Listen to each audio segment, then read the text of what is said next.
So today I decided to 100% Far Cry 3 Blood Dragon. A game that started as a DLC for Far Cry 3 but was so damn good that Ubisoft decided it deserved its own standalone game. The game comes in at a 2 out of 10 difficulty and takes roughly 8 hours to 100%, making it one of the shortest and easiest entries in the Far Cry series. To reach 100%, we'll need to finish the story, liberate every garrison, rescue every hostage, complete every predator path, and unlock every single achievement. If you enjoy these 100% completion challenges, make sure to leave a like, subscribe if you're new. Do it. And let me know down in the comments which Far Cry game I should 100% next. Now let's grab some cyber hearts and save the future like it's 1987. So, step 1, finish the story. Unlike the massive open world of Far Cry 3, Blood Dragon keeps things short and sweet. There are only 7 story missions to do, but they are packed with enough explosives, laser fire, and cheesy one-liners to make an 80s action hero proud. We play as Sergeant Rex Power Colt, a Mark IV cyber commander sent to stop his former commanding officer, Colonel Sloan. Somewhere along the way, Sloan decided that creating an army of cybernetic super soldiers and weaponizing giant laser shooting dragons was a perfectly reasonable career choice. So naturally, it's our job to stop him. Making it through the opening assault earned us our first achievement. Welcome to the party, pal. Now that we survived the action movie opening, the game finally eased off the accelerator. The next section served as a tutorial, introducing us to the basics like stealth, takedowns, looting and shooting. Thankfully, Blood Dragon keeps things quick, and before long we were let loose on the island to start causing some real damage. Our next objective was to capture the first garrison, introducing one of the core gameplay mechanics we'd be repeating throughout the journey to 100%. Clearing out every enemy liberated the outpost, unlocking fast travel and earning us our next achievement, one small step. Nice. With our first garrison secured, it was time to start making progress towards the other achievements. On the way to our next objective, we came across our first hostage rescue. These side missions are pretty straightforward. Clear out the Omega-4 soldiers before they can execute the hostage. There are 8 of these scattered across the island, and since we needed to complete every single one for the 100%, there was no point in putting them off. 1 hostage rescued, only 7 more to go. The rescue also gave us enough credits to purchase our first weapon upgrade. One thing I really like about Blood Dragon is how simple the progression is. There are no animal skins to collect or crafting menus to dig through. Just complete missions, earn credits, upgrade your arsenal, and blow shit up. Sometimes simpler really is better. With a slightly deadlier weapon in hand, Dr. Darling pointed us towards the next objective, reaching the dam. Simple enough, although knowing this game, simple usually means there's a giant laser dinosaur waiting around the corner. Our objective was simple, plant a few charges of C4000 and bring the whole thing crashing down. Naturally, I decided to do it as stealthily as possible, sneaking around enemy patrols, planting explosives without being spotted. It was all going according to plan. Well, until the C4000 exploded. For something called C4000, I was expecting something out of a Michael Bay film. Instead, it sounded like someone dropped a toolbox and farted. What did he say? With that done, we made the way to the top of the dam where the game handed us the Terra 4000 minigun. And if there's one thing Blood Dragon knows how to do, it's giving you ridiculously overpowered weapons with an army of enemies to test them on. Safe to say, subtle was no longer an option. After mowing through wave after wave of Omega-4 soldiers, we escorted the engineer to the control room, overloaded the dam, and finally watched the whole structure collapse. Mission accomplished. Our next objective took us deep into one of Sloan's bunkers, where we got our first proper look at the blood dragons being experimented on, along with the mysterious brain cages used to control them. Somewhere during all of this, I genuinely have no idea how, I managed to unlock another achievement called the Running Man. Apparently you're supposed to enter combat with a blood dragon before escaping back into stealth. Did I do that on purpose? Hell no. But I'll happily take the achievement anyway. The further we pushed into the compound, the more we learned about Sloan's little science project. These blood dragons weren't just roaming around causing chaos, they were being controlled using devices called brain cages. Thankfully, we also discovered how to destroy them, freeing the dragons from Sloan's control in the process. And since destroying brain cages is tied to an achievement, I made sure to smash every single one that I came across. As if things weren't chaotic enough already, the game then handed me a flamethrower and told me to head straight into the dragon's nest and burn the eggs. Now, I don't claim to be an expert, but walking into the home of a giant laser shooting dragon and setting their children on fire doesn't exactly sound like a survival strategy. After surviving the fiery welcome, it was finally time for our first proper one-on-one fight against the Blood Dragon. Armed with the Terra 4000, I chipped away at his health before switching over to the Predator bow for the finishing blow. The final arrow earned us not 1 but 2 achievements. Achievement unlocked Blood Dragon Down for killing our first Blood Dragon, and then just a tip, awarded for killing a Blood Dragon with the bow. With that dragon defeated, there was only one thing left to do. Get out. The entire compound was falling apart. Alarms were blaring, explosions were going off in every direction, and the Omega Force wasn't exactly rolling out the red carpet for our escape. So we jumped in the buggy, floored it, and tore through the compound with bullets flying overhead, explosions lighting up the road behind us, and absolutely zero regard for the speed limit. Somehow we made it out just before the entire place went up in flames. Our next mission was a little less explosive, at least to begin with. To reach Sloan's next stronghold, we had to infiltrate another Omega Force garrison and secure access to a glider that would take us across to the next island. I decided to keep things nice and quiet, picking off enemies one by one before anyone had a chance to raise the alarm. There's something oddly satisfying about clearing an outpost without the entire base knowing that you're there. Although in Blood Dragon that usually lasts about 30 seconds before someone inevitably starts shooting lasers. With the garrison cleared and the runway secured, our transport was finally waiting for us. Now, I wouldn't exactly call the glider a luxury aircraft, but it definitely beats swimming through waters filled with blood dragons. A few minutes later, we touched down on the second island. After landing, we fought our way through into the biolab, where our next objective was surprisingly simple. Jump down the shaft. First just the tip, now the shaft. Whoever named these Xbox achievements definitely knew what they were doing. Huh? Taking the leap dropped us more than 50 meters into the facility below, earning us another achievement. Derp.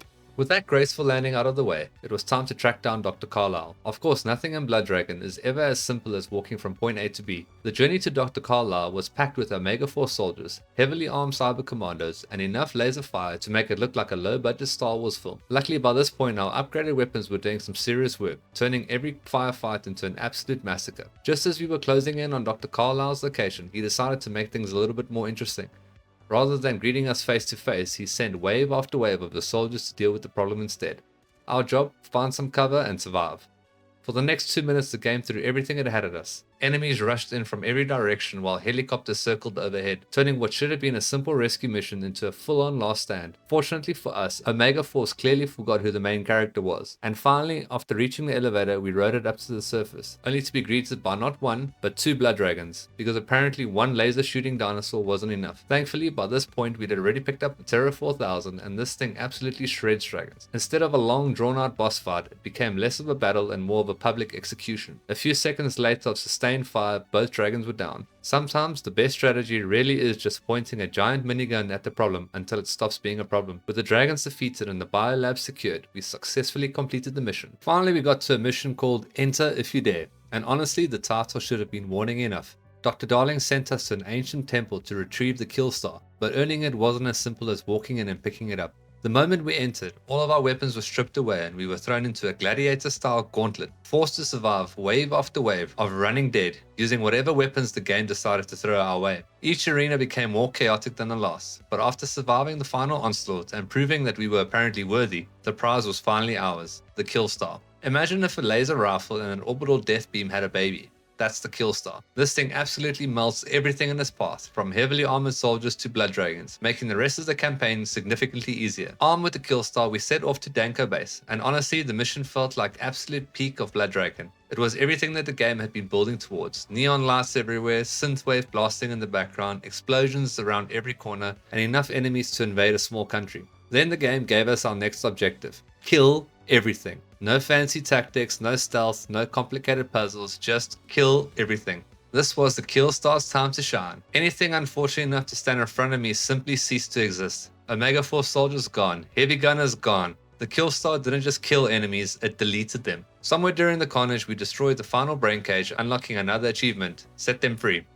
Unfortunately, this mission had one unexpected final boss, my hard drive. The sequence was so long that my hard drive filled up completely, meaning I lost a few minutes of footage. Thankfully, nothing important was missed. Well, apart from me unlocking the only true stopper, which requires headshotting every single enemy type in the game. Trust me, it happened. You'll have to take my word for it. With the Danko base reduced to little more than a smoking crater, there was only one thing left to do. Finish Colonel Sloan once and for all. After surviving the chaos at Danko base, we reached what is easily my favorite section in the entire game, the Battle Dragon. Because apparently fighting alongside giant laser shooting dinosaurs wasn't enough. Now we get to ride one. And in true Blood Dragon fashion, the game throws all sense of realism straight out the window and replaces it with pure, unapologetic chaos. Mounted on the Battle Dragon, we unleashed absolute devastation across Sloan's forces. Laser beams rained down from above, vehicles exploded before they'd even had a chance to move, and entire squads of Omega Force soldiers were wiped off the map in seconds. Eventually all roads led to the final showdown with Colonel Sloan himself. After everything he'd put us through, it was finally time to end it. Following one last battle and a final dose of wonderfully cheesy dialogue, we defeated Sloan once and for all.